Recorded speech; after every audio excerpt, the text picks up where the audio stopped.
Ever get that feeling? Like you're writing an email or maybe just a quick text, and suddenly you're second-guessing every comma. Oh, absolutely. It's like grammar stage fright. Happens to everyone. Yeah, totally. Huh.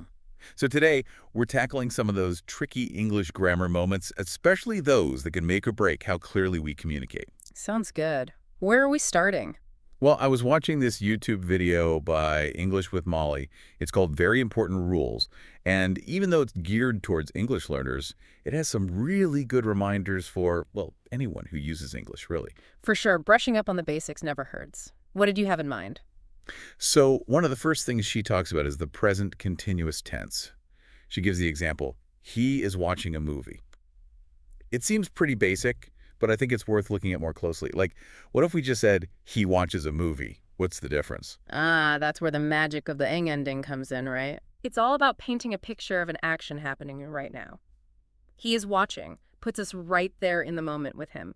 It's not just a general statement about his habits, it's happening live. It's like we're joining him on the couch. Yeah. You can almost hear the movie playing in the background, can't you? Exactly. That ing ending, the present participle, it really transports you.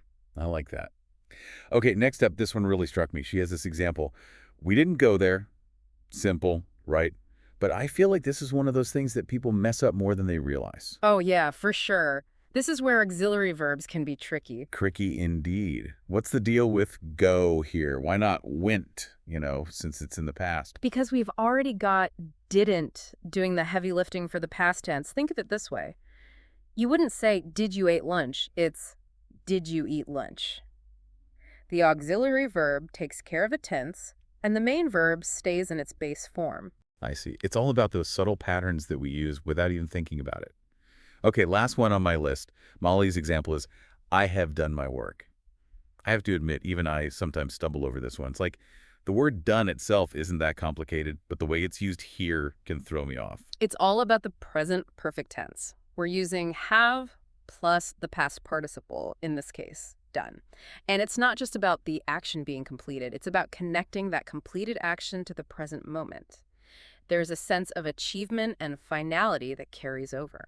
So it's not just like, oh, I finished my work at some point. It's like, boom, I have done it, and it's done. Exactly. It highlights that feeling of accomplishment, which can really change how your message is perceived. Interesting. So before we wrap up, what would you say is the most important thing our listeners should take away from our deep dive today? Well, I think the main point is to really pay attention to those verb tenses.